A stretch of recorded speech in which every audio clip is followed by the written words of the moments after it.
мен уже шаршадым бүгінгі күнге дейін жүгіріп барып мына Қосайды шындық тіледі осы күнге дейін бар ғой. Шындық деп. Ана прокуратурадан шыққан жоқ. Сіздер ата-аналар көрдіңіздер. Сіздерге эфирге шығып отырды сол күнге дейін. Бірінші жүйеге дейін шығарып отырды. Келіңіздер деп. Біз прокуратураның ішіне кіреміз. Прокурорлардың алдынан шығуын талап етеміз. Бізге жауап берсін. Сол прокурорлар қалай алдында шығып отырды. Жаңа Азамат Салов деген болды.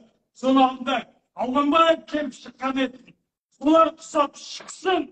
Одан үлкен кісілер болды. Жаңа Жүйріктаев деген. Жүйріктаев дедіңіз ба? Сол Қосайды қамаған дедіңіздер. Өздеріңіз айттыңыздар жаңа қамат деп. Соның приказ дедіңіздер.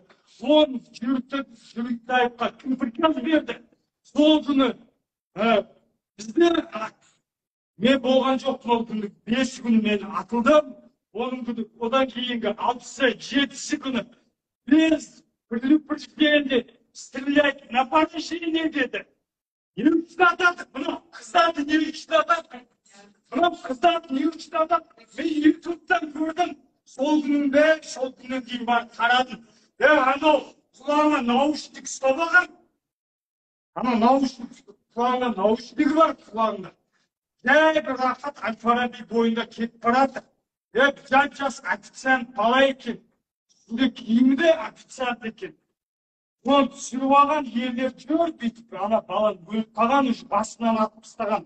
Не екені кінәсі бар ана баланың. Бәріңіз де көрген шығарсыз ютубта оны. Баланың не кінәсі бар? Мен бүгін айтып отырмын шындық. Қосайды не үшін қамайды? Шындықты айтқан үшін ба? Мен тағы да тілеймін.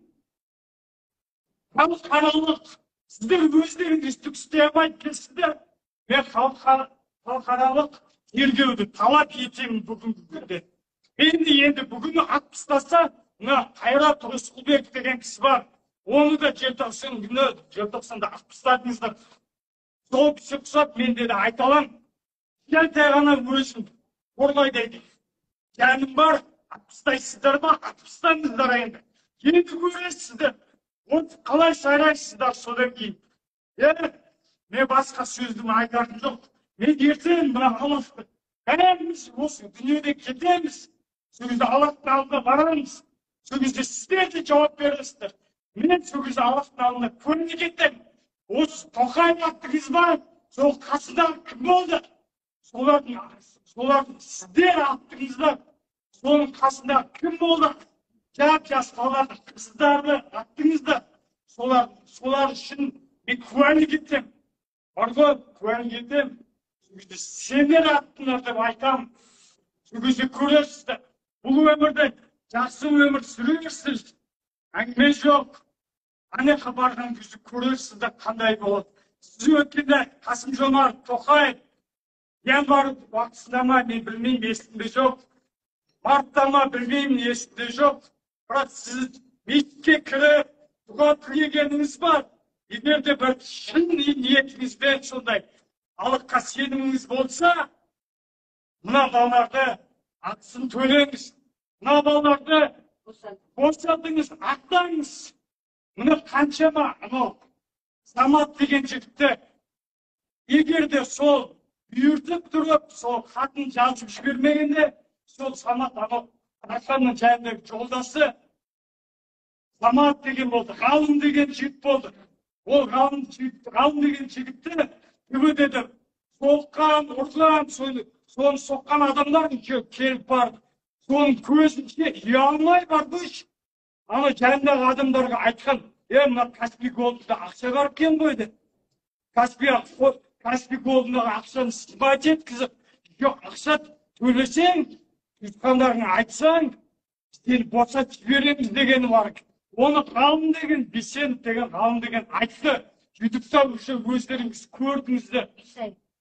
Бисай ғалым деген. Самат деген жігітті. Құлағынан құлақ қамады, басынан бас қамады, бауырынан бауыр қамады, почкасын бәрін ұрып тастаған, бачкасын жарып тастаған. Аяғынан аяқ қалмаған. Екі аяғын пахуй зонадан тепкен, соққан. Тимур Кейн дейді, кореец бала, әйел қазақ келешегі қазақ қанша айқалады сол шыңғырды, сіздерді неге шыңғырмайсыз? сол әйел, сол қазақ әйелі кореец күйеуі үшін соншама жүгірді. Сіздер бүйтіп жүре берсеңіздер, үндемей бір Аллахтан тілеп отырсаңыздар, ешқандай жыламаған, жаңа аға айтты ғой, жыламаған балаға емшек жоқ деді. Неге үндемей отырасыздар? Айтуларыңыз керек, осындай жиынға шақырдық па? Жүріңіздер, 100-200 адам мына жерде ең аға айтып отыр. Мен ағаның алдында ұялып отырмын, бар қойшы, қаншама балалар шақырдық, емейсіздер, неден қорқасыздар? Біз айттық қой, мен лично бардық қосай айтқандағыдай. У нас отняли страх деймін. Бізде қорқатын ештеңе жоқ. Енді келсе атып тастайды ма? Атып тастады.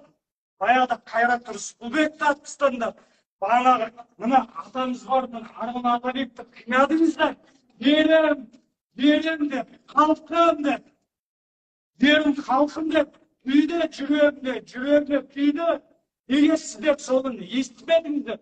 Оны алдыңыздар, жауып тастадыңыздар. Одан кейін мен кімге сөз сөйлеймін? Тоқтар Жакишті алдыңыздар да, қандай қайраткер жігіт еді, қандай білімді жігіт еді. Баяғы қаяқтағы жоқ Путинді, Ельцинді тыңдап, соны алдыңыздарда анау Назарбаев деген. Қанша мен сіздерге айтайын. Мен осы күнге дейін қанша келдім, үндемей келдім, мен билікке ешқандай әрекетте жасаған жоқ. Мен вообще билікке, политикаға деген вообще үндемей келдім. Құрсын осы Қазақстан деп отырдым.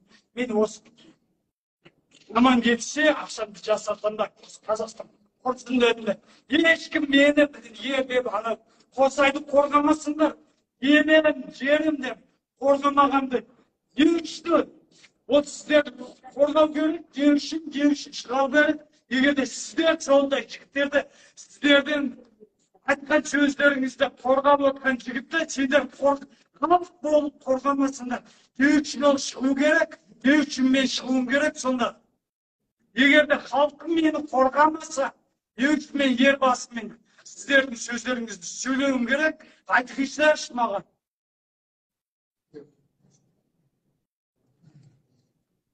Болды, мен айтарым жоқ. Мен тағы да айтарым, айттым ғой соттап тастады, Мұхтар Жакишті. Мен сондай кісіні мынау президент орнында көргім келеді. Және де соның қасындағы адамдар болса екен деп ойлаймын. Неге оны алыптар?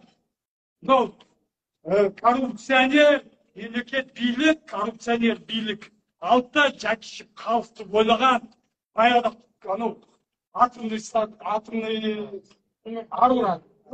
месторождениені ашқан кезде алдыда оны қудалап ресейдің сөзін сөйлеп, алыпта Мұхтар Жакишевті жауып тастап, неге ол халқымызды ойлаған жігіт?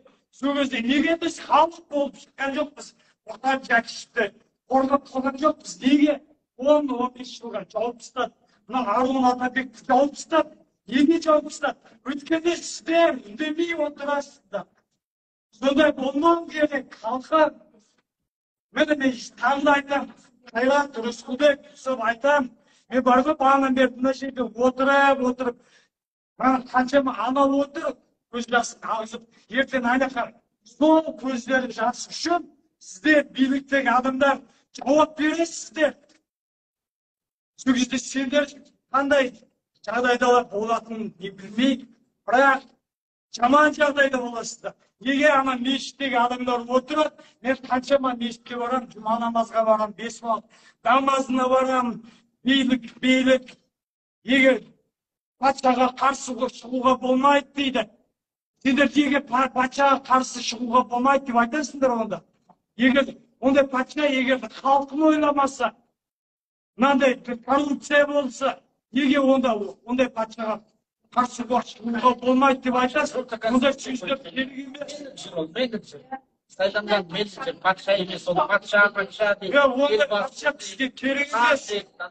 Ол біздің Мұхтар Жакишев айтқандағыдай, мы, президенты, это только всего лишь менеджеры, мы обустраиваем, планируем деген жайы бар. Biz birlikteki adamlar ol tek qana menajer, birlik ol halk. Halk ne aytardı?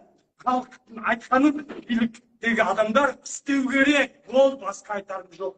Sol.